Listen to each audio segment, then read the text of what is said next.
possibly can on women's All right, reproductive guys, we're about rights. to get right into it, man. Let's go to Cenk. Cenk, first of all, your response to what they just... They're saying Biden might be replaced. Last minute, guys, the Democratic Party might replace Biden because his poll numbers are just terrible. Let's get into... Yeah. So first of all, to answer Brian's earlier question, by election day, I thought that Joe Biden would crush Donald Trump in 2020. He actually won by less than I thought he would because I was reading the polls, and I was right about the overall popular vote count. I was surprised at how close the swing states were. And that's because Joe Biden at that point had a 52% approval rating. And I base things not on my emotions, but on facts and numbers. Do you want to know what his approval rating is now? It's 37%. It's 15 points lower. There is no one who understands one thing about politics who doesn't think, oh, a guy who's 15 points lower than he was has just as good a chance of winning. Remember, he barely won the swing states last time by 44,000 votes. He has no chance of winning. No one in the 30s, an incumbent in American history, has ever won re-election. Ever. It's never been done. And we're to believe that the guy who could barely talk and speak is going to pull off the most miraculous comeback in American political history. Sorry, but that's just denying reality. And unlike apparently every other Democratic establishment person, I don't want to lose to Trump.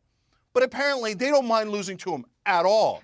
You'd be mental to run a guy at 37% approval. Incumbency is an albatross around his neck, so is his age, etc. So if you don't want to beat Trump, fine.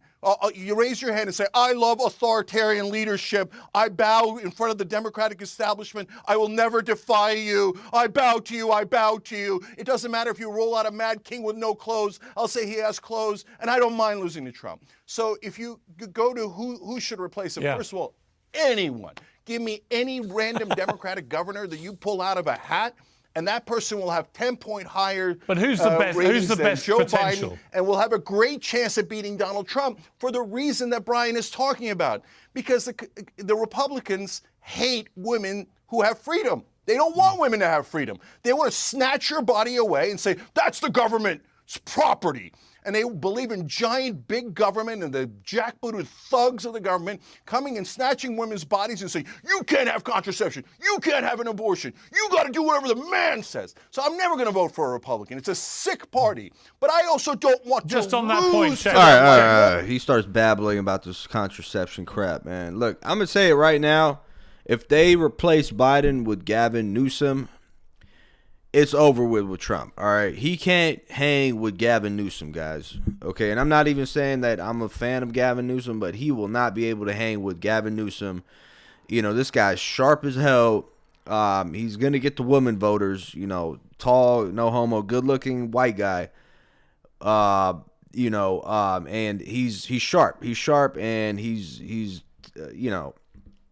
he'll shit on Trump, okay? I think that's what they should do if they really want to have a chance winning this time, because the guy's like, there's no way let's take a look at this video here, bro. This shit is pathetic.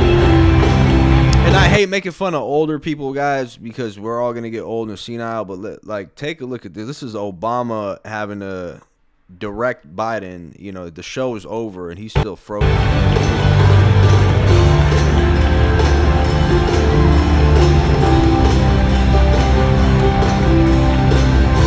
Yeah, man, he's frozen. The show's over.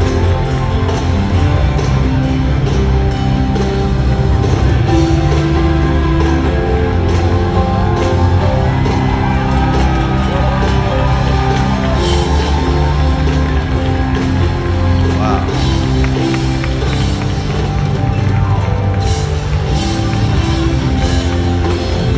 God damn, bro. And you're saying this guy's gonna win if he does bad on this next upcoming debate, it's over with, man. So they should pull the Newsom card out, and if they do it last minute, I think they could still sweep. But this is terrible, man.